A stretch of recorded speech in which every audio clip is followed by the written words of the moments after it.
사랑하는 영락교회 지체들에게 주 안에서 평화 인사를 전합니다. 오늘은 2022년 4월 2일 토요일입니다. 오늘의 묵상 본문은 출애굽기 40장 17절로 38절까지의 말씀입니다. 오늘 본문 말씀 17절부터의 말씀은 이렇게 시작합니다.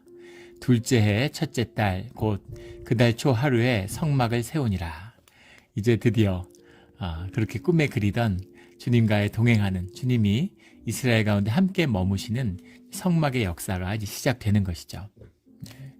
우리 또 오늘로 이제 출애굽기의 40장을 마치게 되는 그런 날입니다. 출애굽기는 창세기와 함께 아주 말씀의 큰 어떤 산이죠. 큰 그 기둥과 같은 산과 같은 이걸 또 넘는 것입니다. 우리 마치 신약의 로마서나 요한계시록 이런 것처럼 그 다뤄야 할 넘어야 할 큰 산들이 있죠. 말씀에 출애굽기의 말씀을 또 오늘 이렇게 나누는 것으로 40장을 이제 마치게 됩니다. 주님의 귀한 말씀들, 주님이 주시는 깊은 뜻들이 말씀 가운데 있죠. 드디어 그 소망하고 오랫동안 기다려왔던 주님이 이루고자 하셨던 그 일들이 이스라엘 가운데서 이루어지고 있는 것이죠. 이런 날을 보는 은혜가 그 감격이 얼마나 큰 것입니까? 주 안에서 주님께 받은 말씀, 주님 간에 가진 소망들을 눈으로 보는 그 은혜를 누리는 또 우리 모두가 되기를 간절히 소망하고 주의 이름으로 축원합니다. 19절에 또 성막 위에 막을 펴고 그 위에 덮개를 덮으니 여호와께서 모세에게 명령하신 대로 되니라. 이제 그 앙장을 휘장을 덮음으로써 성소를 세우게 되는 것이죠. 20절에 또 증거판을 궤 속에 넣고 채를 궤에 꿰고 속죄소를 궤 위에 두고 21절에 그 궤를 성막에 들여놓고 가리개 휘장을 늘어뜨려 그 증거궤를 가리니 여호와께서 모세에게 명령하신 대로 되니라. 오늘 말씀을 보면 신기한 것은 가장 먼저 성소 가운데 성전 가운데 가장 먼저 이루어진 일이 지성소를 세우고 그리고 성궤에 이 언약궤 증거궤 위에 그 성소를 올리는 지성소를 올리는 것, 그것을 가장 먼저 했다는 것입니다. 이 좀 이상하죠. 밖에서부터 다 자리를 하고 성소를 그 위에 얹고 성소 안에 성막 안에 성소를 완비한 다음에 가장 마지막에 지성소 위에 그런 그 증거판을 넣은 궤 위에 마지막으로 그 증거궤를 가리는 것, 그것이 마지막에 할 일일 것 같은데 가장 처음에 그것부터 하고 시작했다는 거예요. 그게 가장 성스러운 곳인데 그곳을 하고 주변에 어수선하고 그것을 휘장으로 구별되었는데 밖에다 물두멍 놓고 번제단 세우고 이런 일들을 밖에서 하는 것 이상하죠. 가장 먼저 그 뒤에 휘장을 두르고 그 막을 두른 다음에 구별 지어놓고 밖에다 정비 다 끝나고 안에 성소 정비하고 모든 것이 조용해진 다음에 그 안에다 지성소를 꾸며야 될 것 같은데 그런데 그 반대로 어수선했을 것 같은데 가장 먼저 그 지성소를 먼저 세우는 것, 그 일을 가장 먼저 했다는 것입니다. 이것이 하나님의 전이 세워지는 원리인 것이죠. 주님의 임재, 주님이 그 모든 것을 주관하시고 주님이 주체가 되어지는 분이기 때문에 주님의 임재가 먼저라는 겁니다. 교회에서 이게 가장 먼저예요.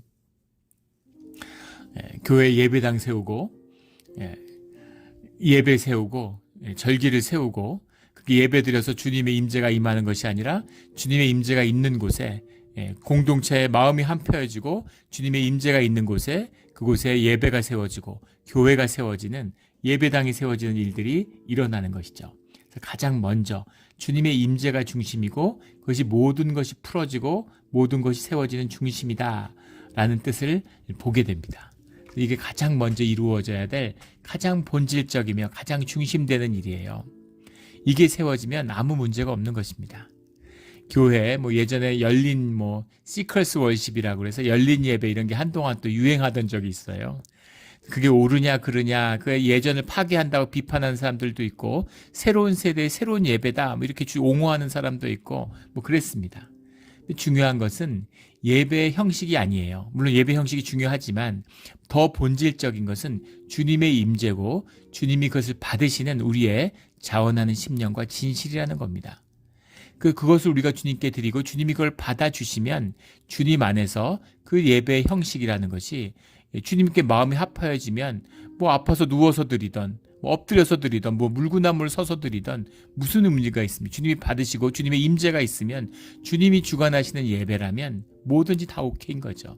주님이 괜찮다는데 뭐 우리가 되냐 안 되냐 게 뭐가 있겠어요. 그러나 주님이 받으시지 않으면 세상에 없는 예배당을 세우고 세상에 없는 무슨 찬양대가 있고 무슨 세상에 없는 화음이 드려져도 받는 사람이 없는데 생일잔치인데 생일을 맞는 주인공이 없는데 무슨 의미가 있습니까? 가장 중심에는 이 속죄소를 증거계 위에 올리고 주님의 임재가 함께하는 그것을 함께 하시지만 그것을 휘장으로 가리고 그리고 시작하는 것이죠. 그리고 21절 모세에게 명령하신 대로 되니라. 모세에게 명령하신 대로 되니라 하는 말씀들이 하나하나 이루어져 가는 것, 절차대로 이루어져 가는 것이 아름답게 이루어지는 일들이 이루어지는 것이죠. 27절에 가면 그 위에 향기로운 향을 사르니 주님의 임재가 이제 그 속죄소를 통해서 오시니까 그 안에 향을 사르게 되는 거죠. 그리고 29절에 번제와 소제를 그 위에 드리니 주님 앞에 회개하고 그 회중이 주님 앞에 선다라는 그 의미죠. 그렇게 주님 앞에 제사가 드려졌다. 주님을 향한 예배가 올려졌다. 이런 말입니다. 그래서 여호와께서 모세에게 명령하신 대로 되니라라는 32절의 말씀으로 33절에 모세가 이같이 역사를 마치니 이렇게 모든 주님이 말씀하신 몇 번에 걸쳐 말씀하셨고 이것을 위한 준비인 거죠. 이것을 세우는 준비입니다. 이 과정이 쉽지 않았어요.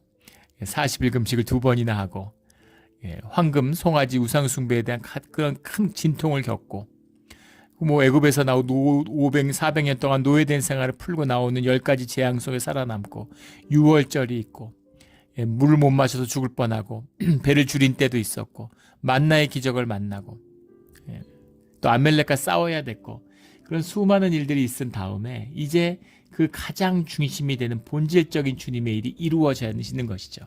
여기까지 돼야 되는 겁니다. 이 본질적으로 이루어져야만 하는 일들이 주 안에서 이루어져야 되는 거죠. 그 일들을 삶에서 맺어야 되는 것을 꼭 맺는 이루어져야 되는 일들을 끝까지 이루어내는 주님의 길을 끝까지 따라가는 주님의 은혜를 결코 놓치지 않는 우리의 믿음과 신앙의 자리가 되기를 주의 이름으로 축원합니다. 이렇게 예배가 드려짐으로 주님과의 언약의 뜻, 주님이 우리와 함께 하신다는 그 비밀이 이제 풀어지는 것이죠. 그게 풀어지면은 그럼 이제부터는 주님과 함께 하면 되는 겁니다. 주님을 따라가면 되는 거예요. 근데 그 일이 꼭 되어야 되는 거죠. 그것은 우리의 마음의 소망과 기도가 되어져야 되는 것이죠. 그런 일들이 꼭 이루어져야 돼요. 우리 제 생일이라고 주중에 제 생일이었잖아요. 근데 우리 이제 그 누나가 셋 있는데 제일 큰 누나가 전화가 와서 오랜만에 통화를 했는데 뭐 몇 달에 한 번 통화하는 정도인데 1시간을 넘게 얘기했어요. 근데 누나가 이제 교회에 나가서 제자 훈련 이런 걸 받는 이제 그 은혜를 뭐 궁금한 점도 많고 그래서 얘기를 제가 목사니까 또 이제 교회에서는 못 물어봤던 얘기를 저한테 이제 편하게 물어보는 거죠. 그래서 그런 이제 간증도 나누고 이야기도 나눴습니다. 그런데 그 제자 훈련의 그 과정 가운데 숙제로 가정 예배를 드리라고 가정 예배를 드리는 게 숙제인데 또 다들 모범생으로 이렇게 자라서 그런지 숙제라는 말 그 자체가 굉장히 숙제는 이제 무조건 잘해야 되는 거죠. 그리고 숙제를 해야 되는데 가정 예배를 드려야 되는데 큰 누나가 결혼을 안 했어요. 평생 독신으로 살았습니다. 혼자 살아요. 혼자 사니까 이제 가족이 없으니까 와서 어머니하고 둘이 드리기 그러니까 이제 셋째 누나를 데려다가 셋이서 같이 예배를 드리자 이렇게 된 거죠. 근데 셋째 누나는 교회를 안 다녔습니다. 셋째 누나를 교회로 인도하기 위해서 뭐 새가족 이런 환영회도 데려가고 뭐 많이 했는데 예전에 이제 천주교에서 영세를 받은 적이 있어요. 그래서 나는 천주교 신자다 이러고 이제 성당도 안 나가는데 이제 교회도 안 나간다는 거죠. 그래서 매일 기도하고 새벽에 가서 기도하고 그렇게 같이 좀 교회로 인도해서 신앙생활을 했으면 하는 간절함으로 안타까움으로 애통함으로 기도했는데 그래도 그걸 허락해 줄까 싶었는데 헌뜻 같이 예배 드리자고 해서 가정 예배를 드려서 너무너무 기쁘고 행복했다고, 그래서 진짜 눈물이 나고 하나님께 감사했다, 이런 고백을 이제 들었는데 참 기쁘고 감사하더라고요. 하나님이 기뻐하시겠구나, 하나님이 아주 기뻐하시겠구나, 이런 생각이 들었습니다. 그거죠. 예. 매일 이제 가정 예배를 드리는데 또 무슨 하루는 무슨 일이 있고 행사가 있어 바빠가지고 못 드렸는데, 그 셋째 누나가 먼저 우리 그 가정 예배를 못 드렸다고, 가정 예배를 드려야 된다, 뭐 이렇게 먼저 얘기를 해서 또 그렇게 은혜가 되고 감사했다. 그 예배를 한번 드린다는 게 쉽지 않습니다. 내가 예배 드려야지 하고 예배를 드릴 수 있나요? 그 마음도 주님이 주시는 것이고, 또 그 예배를 주님이 허락하셔야 예배를 드릴 수 있는 거죠. 예배를 드린다는 건 귀한 거예요. 주님의 크고 깊은 은혜입니다. 우리가 예배를 드릴 수 있을 때, 우리가 예배를 드릴 수 있다면 삶에 무슨 문제가 있겠어요? 고난도 있고 어려움도 있지만, 우리 삶이 넘어질 때도 있고 우리의 믿음이 흔들릴 때도 있지만, 우리가 예배자로 서 있는 동안에는 아무 문제가 없는, 아무 걱정이 없는 것입니다. 새벽에 제일 은혜되는 시간이 이제 아침에 일어나서 새벽 기도를 나올 때, 교회 올 때까지의 시간이 그렇게 좋을 수가 없습니다. 또 혼자서 이제 찬양을 들으면서 쭉 밤에 오는데 새벽에 그렇게 좋아요. 그 뭐라 말할 수 없는 기쁨이 있죠. 새벽 기도하는 분들은 아마 그런 기쁨들을 맛보시겠죠. 근데 마음속 깊은 곳에서 새벽 기도를 드리는 동안은 아무 문제가 없겠구나. 자녀들도, 우리의 삶도, 교회도 새벽 기도를 드리는 동안은, 주님이 그 문을 열어주는 동안에는 아무 문제가 없겠구나라는 그런 안도와 뭔가 그런 안심이 되는 거죠. 마음에 깊은 평화가 있습니다. 주님이 주시는 은혜죠. 제일 힘들었던 게 우리 새벽 기도를 못 드릴 때였어요. 우리 1년 동안 교회가 이제 셧다운해서 새벽 기도를 못 드렸는데, 그때 참 마음이 힘들고 어려웠습니다. 주님이 떠나시나, 주님이 교회를 버리시나, 이런 마음에 굉장한 어려움이 있었습니다. 그러지 않으실 거라는 믿음을 가지려고 하는데 교회가 열리지 않으니까, 새벽 기도 집에서 하면 되지, 주님께 교제하는 건데 어디서 드리던, 그것과는 다른 기도의 자리를 주님이 열어주시고 함께 모여 기도하는 그 기쁨이 있죠. 주님이 열어주시는 그 은혜입니다. 이게 열리는 것, 이게 제일 중요한 거예요. 눈에 보일 때는 세상에 중요한 게 많고 이게 중요한 걸 모르는 거죠. 예배가 제일 중요한 겁니다. 예배를 드려야 돼요. 예배를 드려야 우리의 가정과 내 삶과 이 땅과 모든 문제가 풀어가는 그 열쇠가 예배 가운데 있기 때문입니다. 삶이 어렵고 힘들고 세상이 무너지는 모든 이유, 가정이 무너지고 세상이 혼탁해지는 모든 이유는 그 본질은 단 하나, 교회가 무너지고 예배가 무너지기 때문입니다. 그걸 다시 세우는 우리 세대가 되기를 주의 이름으로 축원합니다. 그 믿음의 역사가 다시 일어나야 되는 거죠. 영국도 마찬가지였어요. 악마가 사는 땅, 유럽에서 제일 저주받은 땅이라고 하는 영국이 세계를 제패했잖아요. 신기한 건 영국에서 그 교회의 부흥의 시기와 교회가 영국의 부흥의 시기, 영국의 그 강성하던 대영제국의 역사가 똑같이 하나입니다. 그 대영제국의 역사가 선하고 주님이 베푸시는 무슨 주님의 역사다, 그런 걸 강조하려는 것이 아닙니다. 주님의 은혜가 있고 생명의 근원이 열리는 곳에, 우리의 하늘의 축복이 있는 곳에 육신의 축복도 땅의 축복도 함께 한다는 말씀을 드리고 싶은 거예요. 그게 누려지는 역사가 있는 것이죠. 솔로몬 시대의 예배, 물론 솔로몬의 시대의 예배가 결국은 예배를 벗어가고 보이지 않는 성전이 무너지는 역사의 시작이 됐지만, 솔로몬 시대에 그 다윗의 영광이 나타났잖아요. 다윗과 함께 하신 주님의 은혜가 소를 10만 마리를 잡았다는 거 아닙니까? 소가 10만 마리가 있어야 잡죠. 마음으로 잡고 싶다고 잡습니까? 주님께 드리는 그 소박한 예배를 드리고자 하는 그 마음을 주님이 받아주시고 예배 자리에 땅에 대한 축복이, 생명의 축복이 부어졌다는 것을 보게 되는 것입니다. 이것이 주님의 은혜죠. 모든 것이 예배에서 풀어지는 거예요. 이 예배의 역사가 이스라엘의 축복이고 모든 믿는 자들의 복된 역사의 시작이다. 그런 감격적인 말씀이 오늘 본문의 말씀인 것이죠. 모세가 이같이 역사를 마치니 이 모든 것을 모세가 완수한 것입니다. 34절에 구름이 회막에 덮이고 여호와의 영광이 성막에 충만하매, 주님의 임재가 나타나는 것이죠. 이 깊은 의미, 그럼 주님은 이때까지 없으셨던가? 모세에게 말씀하시고 모세와 함께하지 않으셨던가? 함께 하셨죠. 시내산에 함께 하셨습니다. 그런데 말씀으로 임하고 함께 하셨던 그것을 뛰어넘는 그 말씀의 비밀. 주님을 페이스 투 페이스로, 페이스 투 페이스가 얼굴을 마주한다는 말이지만 꼭 물리적으로 우리 육신의 일을 이야기하는 것은 아니라 그랬죠. 주님의 임재를 더 깊이 들어가서 주님의 임재를 직접 만나는 그 의미를 말씀하고 있는 거죠. 그래서 그 영광이 성막에 충만하게 되니까 35절에 모세가 회막에 들어갈 수 없었으니, 주님의 임재가 너무 강렬하니까 주님의 영이신 주님의 임재를 뭐라고 표현하겠습니까? 그런데 그 임재가 실제로 만나게 되니까 그 안에 모세가 들어갈 수 없다는 겁니다. 회막에 들어갈 수 없는 모세의 모습인 거죠. 이게 임재의 비밀이에요. 정말 주님이 온몸으로 우리를 내리누르는 것 같은 그런 임재의 그 무거움, 감당할 수 없는, 주님 앞에 가면 정말 죽는 거구나, 주님 앞에 나갈 수가 없구나, 우리는 이걸 아는 거죠. 주님이 나를 만나주시면 내가 주님을 믿을 텐데, 이런 건 우리의 생각이 만들어내는 다 얕은 거짓입니다. 내가 이런 원통함이 있는데 주님은 왜 그러셨을까? 주님 만나면 원통함을 얘기할 수 있을까요? 그거는 주님을 만나지 못한 사람들, 임재가 뭔지 모르는 사람들의 푸념이에요. 주님을 실제로 만나면 그 모든 것이 내 질문이 아니구나, 내 삶이 삶의 답이 되지 않는구나라는 걸 아는 겁니다. 만나는 순간 주님이 비밀이었구나, 주님이 생명이구나, 내 삶의 답이 주님이었구나 라는 것을 그냥 깨달아 알아줘 버리는 거죠. 이게 임재의 비밀이에요. 내가 무슨 질문을 갖고 평생 있었는데 주님 만나니까 질문에 답을 얻었네, 이런 게 아니라는 겁니다. 문제 자체가 틀렸다는 걸, 질문 자체가 존재하지 않는다는 걸 만나는 것, 이것이 주님의 임재의 비밀이죠. 이 말씀의 깊은 비밀을 만나지 않고 뭐라고 말할 수 있겠어요? 이 의미가 모세가 회막에 들어갈 수 없었으니 하는 이 말씀입니다. 구름 가운데 올라가서 40일을 머물고 또 40일을 머물었잖아요. 돌판 새긴 걸 주님께 받아서 내려왔는데 왜 회막에 못 들어가요?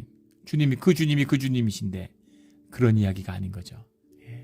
주님의 함께하고 주님의 음성과 함께하고 주님과 계속 함께해 왔는데 몇 년을, 그런데 주님의 임재라는 것이 이 성막 가운데 임하니까, 그러니까 모세도 회막에 들어갈 수가 없는 것이죠. 이는 구름이 회막 안에 덮이고 여호와의 영광이 성막에 충만함이었으며, 그 영광이 성막에 충만한데 표현할 수가 없는 거죠. 말할 수가 없는 것입니다.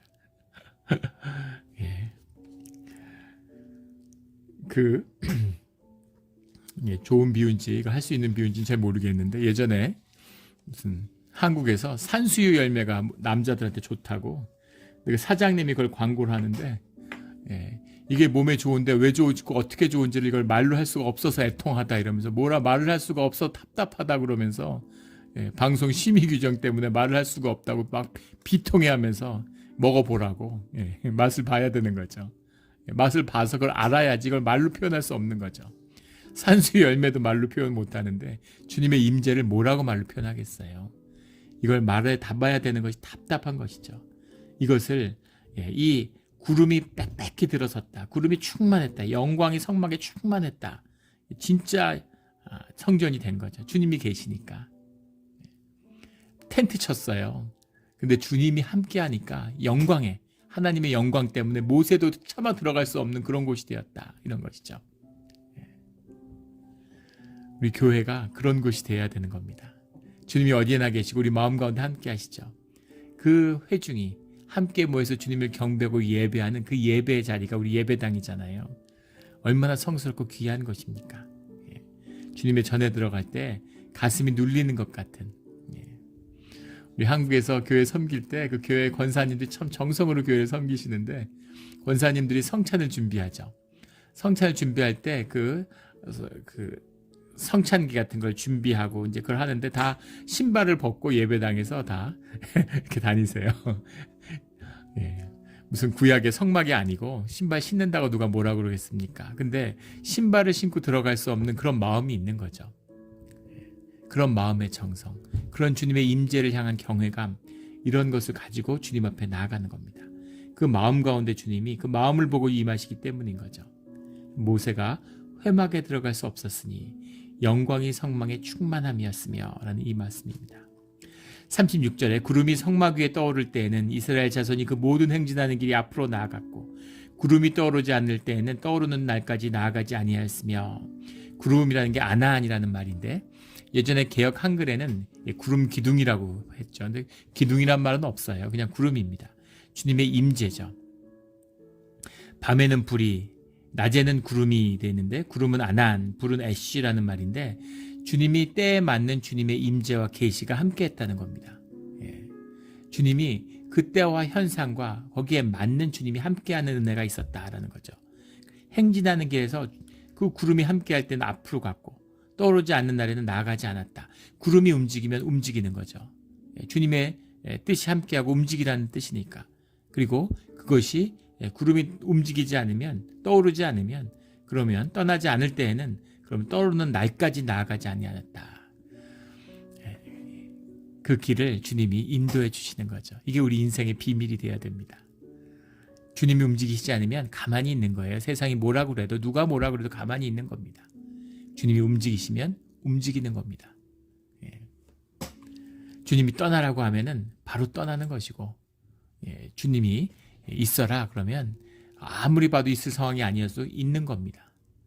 이것이 주님의 사역자가 머무는 자리예요. 예전에 제가 섬겼던 교회인데 그 교회가 작은 교회였는데 큰 부흥을 했습니다. 그리고 목사님이 참 교회가 부흥하고 이러니까 사람들한테 존경받고 능력 있는 주님의 종이란 말을 들었죠. 그런데 이제 옆에서 같이 동역하면서 섬겨보면 겸손한 분이었어요. 근데 특별할 게 아무것도 없습니다. 그래서 그렇게 하나님의 역사가 나타나는 주님의 능력의 비밀이 무엇인지가 궁금한 거죠. 근데 특별한 게 아무것도 제 눈에도 없었는데 목사님도 아무것도 없다고 그러시더라고요. 뭐라고 얘기하시냐면 한 가지 당신에게 매일 새벽 기도할 때 주님께 물어본대요. 오늘 교회를 떠날 수 있습니까? 제가 오늘 교회를 떠날 수 있는 마음이 제게 있습니까? 라는 질문을 주님께 드린다고 하더라고요. 오늘 교회를 떠날 수 있는 목자라면 주님 안에 주님께 순종하고 주님의 일을 하는데 무슨 어려움이 있겠습니까? 사람 눈치를 보겠습니까? 사람한테 묶이겠습니까? 무슨 인간적인 번뇌와 고민이 있겠어요? 근데 그런 마음으로 해야 되는 거죠. 그게 쉽겠습니까? 자식들이 학교 다니고 이사해야 되고 어딜 가며 뭘 하며 뭔가 인간적인 번뇌들이 많겠죠. 그러나 주님께 물어야 될 질문 하나는 주님의 뜻이 무엇인가 라는 거죠.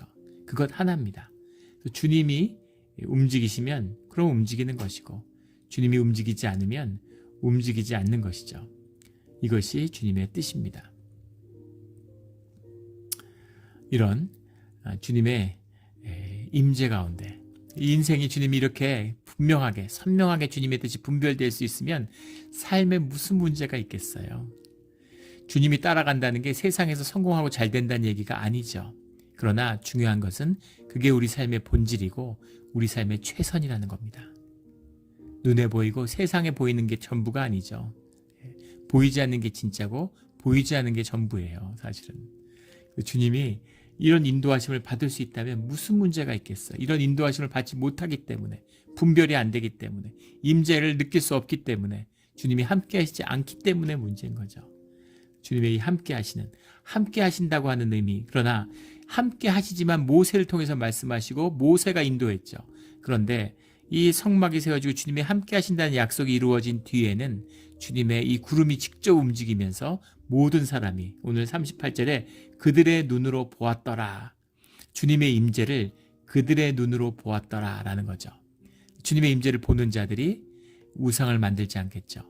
황금 송아지를 만들지 않을 뿐만 아니라 이제 모세를 우상으로 섬기지도 않을 겁니다. 주님과 함께하는 동행하는 삶이 열리는 거죠. 이스라엘이 결국 이걸 잃어버려요. 이 성전의 비밀을, 임재를 잃어버립니다. 그런데 이것을 회복하는 것, 이게 성전의 비밀이고 우리 신앙의 비밀입니다. 이것을 우리에게 붙들어주고 주장하여주고 지켜주시는 분이 예수 그리스도의 십자가의 보혈의 능력이죠. 우리가 주님을 잊어버려서는 안 되는 겁니다. 마음의 은혜를 새기고 또 새겨야 되는 거죠. 두세 사람이 주님의 이름으로 모인 곳에 주님이 함께 하겠다고 약속하셨어요. 한국에 한 목사가 있는데 뭐 큰 교회를 대형 교회를 개척해서 뭐 아주 스타 목사였죠. 그런데 교회에서 여신도들을 뭐 수없이 여러 차례 갇혀서 성추행한 것으로 세상 법정에서 유죄를 선고받았습니다. 그런데도 교회가 그걸 징계하지 못하는 거예요. 노회나 총회가 징계하지 못하는 거예요. 힘이 있으니까. 그 사람이 교회를 그만두고 나가서 개척했는데 거기 또 몇천 명이 모인답니다. 근데 사람들이 그런 얘기를 해요. 몇천 명이 모이니까 하나님이 용서해 주신 거 아니냐. 하나님이 허락하지 않으시면 어떻게 그렇게 사람들이 몇천 명씩 모일 수가 있냐고. 몇천 명 모이는 게 뭐가 대수입니까? 예. 몇만 명 모이면 뭐 대단한가요? 신천지 같이 이만희가 하나님이라고 말 같지 않은 걸 하는데도 수십만 명이 모여요. 예. 사람들이 모이고 눈에 보이는 돈 모으고 사람 모으는 건 결국은 세상을 쫓는다는 얘기죠. 예. 종교의 영입니다. 거짓이에요. 그런 것에 휘둘려서는 안 되는 거죠. 두세 사람이 주님의 이름으로 모인 것을 함께 하겠다고 주님이 약속하셨어요. 그래서 우리가 진실하고 우리가 주님 안에서 주님의 형제된 한 형제 한 자매로 주님의 이름으로 모여서 우리가 부족하고 연약하지만 진실되게 모이는 자리에 주님의 함께 하시기에 주님의 교회가 되는 거죠. 주님의 믿음의 공동체가 되고 주님의 역사가 우리와 함께 하는 것입니다. 그 능력을 누리고 경험하고 맛보며 살아가는 것이죠. 이것이 교회의 참된 역사예요. 이 역사가 새롭게 시작돼야 될 그 문이 새롭게 열려야 할 때가 된 것입니다. 주님이 한번 닫은 그 역사, 남은 자의 역사가 새롭게 시작되어야 할 그때 우리가 서 있는 거죠. 저는 그런 의미에서 눈으로는 이 기독교라는 종교가 무너지고 망하는 것을 보게 되겠지만 보고 있죠. 그러나 그 안에서 씨앗의 역사, 남은 자의 역사가 새롭게 시작되는 보이지 않는 성전이 새롭게 지어지는 그 역사를 우리 세대에 보게 될 것이라고 믿습니다. 그 교회가 주님의 보이지 않는 성전 가운데 우리 몬트레이 영락교회가 세워지기를 주의 이름으로 축원합니다. 아멘. 함께 기도드리겠습니다. 하나님 아버지 감사합니다. 주님, 주님의 은혜 가운데 우리 출애굽기 말씀을 마쳤습니다. 주님이 많은 은혜를 주시고 또 말씀 가운데 주님을 주장하여 주시니 감사합니다. 주님의 뜻에 따라 모세가 한 것처럼 모세에게 명령하신 대로 되는 우리에게 말씀하신 대로 우리의 삶이 이루어지며 우리가 주님의 명령하신 대로 행하는 그런 우리 믿음의 삶, 순종의 삶이 되게 하여 주시옵소서.